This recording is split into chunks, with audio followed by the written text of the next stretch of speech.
All right, now that we understand the different layers of the atmosphere, see my little sticky note here.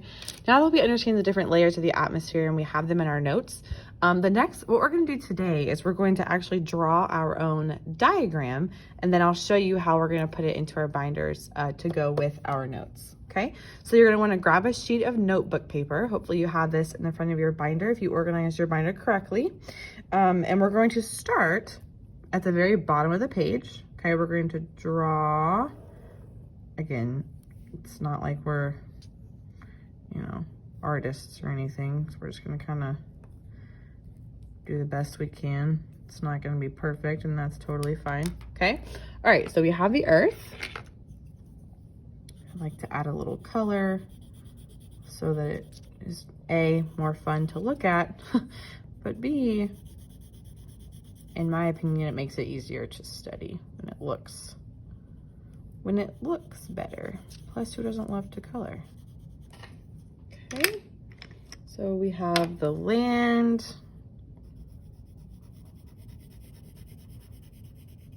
and the water.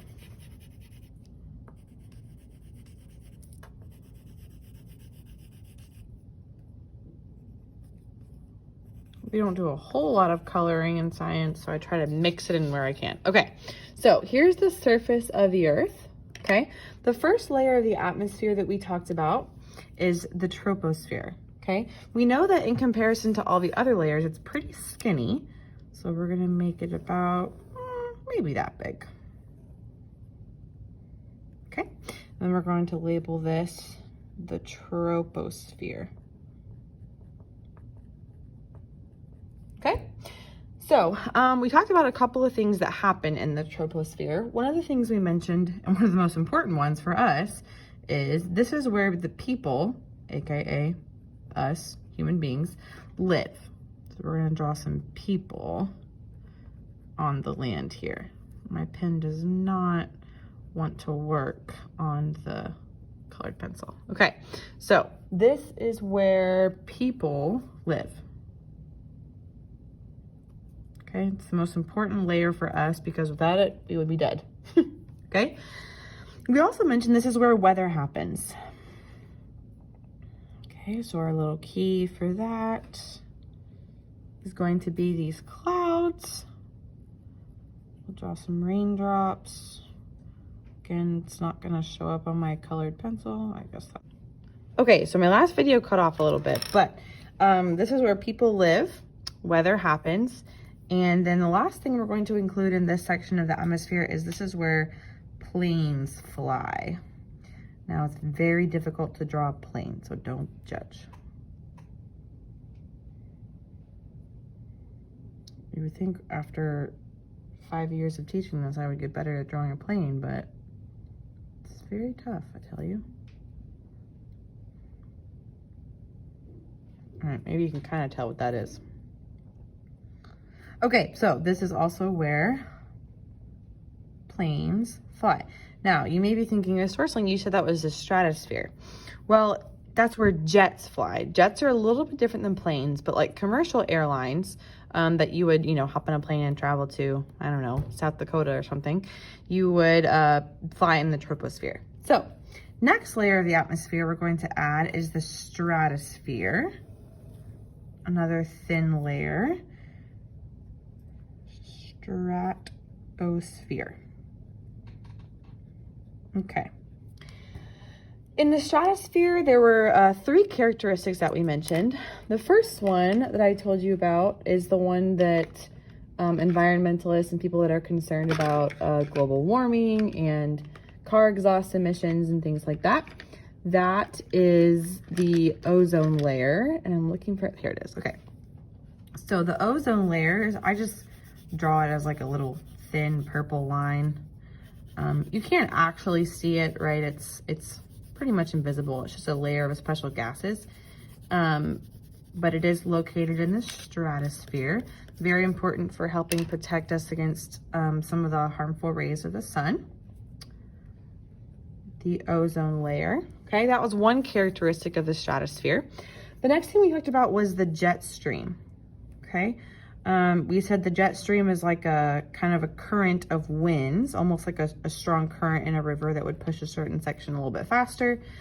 This is where jets try and kind of get into this jet stream so that the winds will help fly them without having to use as much gas, help them go a little faster.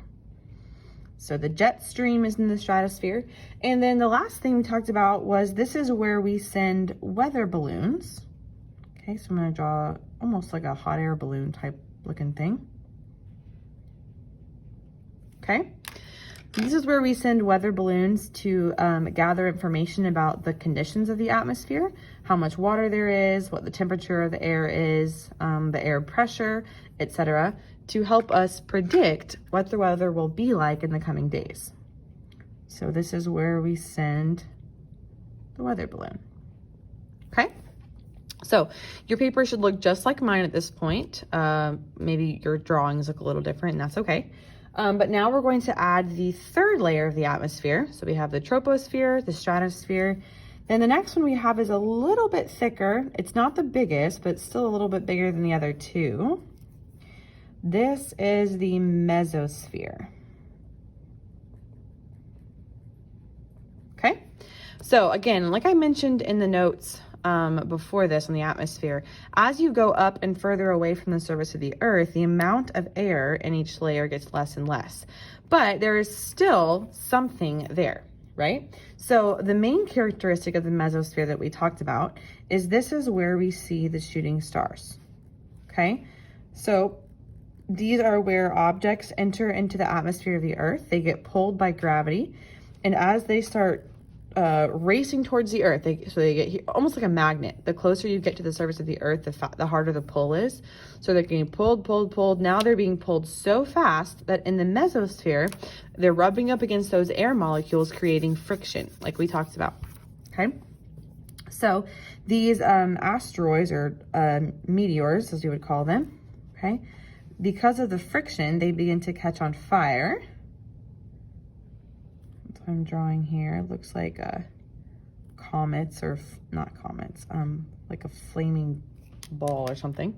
Okay, this is where these would create so much friction that they would catch on fire, and eventually they would burn up altogether.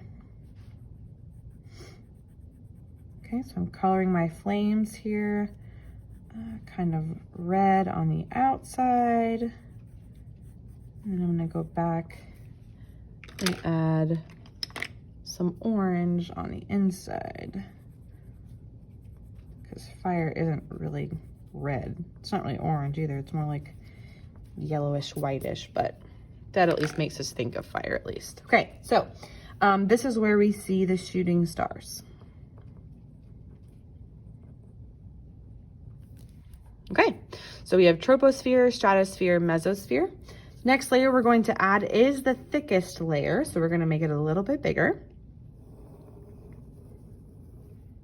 Okay, this layer is the thermosphere. Now hopefully you remember what I told you about the Greek and Latin root therm, okay, meaning temperature, like thermometer, things like that. This is the thickest layer of the atmosphere. It's also the hottest. The characteristic that we talked about here was this is where we see the aurora borealis, which is the Latin term for the northern lights. Okay, so it's kind of hard to draw the northern lights. So basically what I do is I just kind of draw some squiggles, kind of like this. And I make this section kind of thicker. And then I just add some lines coming down off of it. I don't know why, but to me, that kind of looks like what the Northern Lights pictures looks like. I wasn't able to add the pictures into the pod from that website that I tried to access during the notes, or during the video of the notes I did, because they were posted on a website that I couldn't get to. So maybe you could ask a parent or something to look up some pictures of the Northern Lights, and you guys can look at those together. They are really pretty, but they do kind of have this greenish blue kind of purpley look to them, which is why I'm using those three colors here. I've never actually seen them in person. I've heard it's pretty hard to see them in person because you have to go on just the right day. The weather has to be just right. The light rays have to be bouncing off in just the right direction. And it's, again, you have to go super far north. I think the best places to see them are something like Norway and I don't know, maybe even Antarctica, maybe. And I have never been to either one of those. So at least maybe that's just the places where they are most visible. I don't really know. Okay, so I'll do one more here. Whoa. Throwing pencils over here.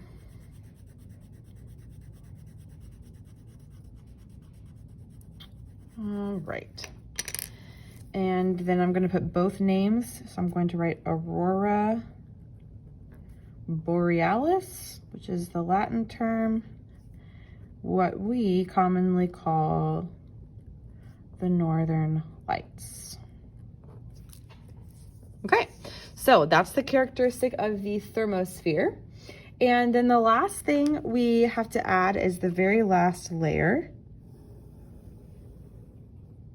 which, like I said, is typically included in diagrams of the atmosphere, but it may have been left out depending on who made the diagram or what website you're looking at. But typically we'll include the exosphere.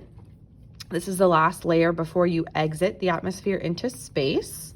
So real quickly, we're going to label this section as space. And we'll make it kind of black looking because space is very, very dark. The only reason we can see anything in space is because of the stars. For example, our sun. Thankfully, light bounces around pretty well and it reflects up there in space so we can actually see things. Even here on Earth. That's why we were able to see things, is because of light. Okay, so that's space. And then mainly the only characteristic we talk about here is this is where satellites orbit. Okay, I am not the best at drawing a satellite, but somehow it ends up looking like something from Star Wars, which Mr. Dietzum would be very proud of me. I want to say it's called like a TIE fighter or something, but that's what my satellites end up looking like. But that's okay, because it still does the job. Ooh, and this panel is a lot bigger than this panel. Oh, that's okay. Again, we are not Picasso here. All right, and so in this layer, again, this is where the satellites orbit. Okay, and that's basically it. All we're gonna do here at the end is put a title on top. You don't have to write it in Sharpie. In fact, I don't recommend it because Sharpie is not great on paper, but that's okay. Okay, this is gonna be your atmosphere diagram. You can put your name on top. Okay, and then you do need to know the characteristics of each layer. So if you want to study this as opposed to the written notes that we did in the notes packet, you can, but let me show you real quick where we're gonna put this. Let me zoom out just a little bit so you can see. Okay, so try not to knock over the camera here, but basically you're gonna turn to the notes section of your binder. Okay, here's my the notes we've been working on. You can unstaple them if you want. That's what I do because they turn a lot easier and they're already all in order. Just make sure you don't mix them up. If you have to take anything out, put it right back where it came from. Notes number 3. Here's notes number 4, Earth's atmosphere. That's the last one that we did. So I'm going to put my atmosphere diagram right here behind it so that when I'm studying, if I'm trying to study from the notes and it's not making sense, this might be a little bit easier. So that's where you're going to put that. And then once you're finished, you can go on to the next slide.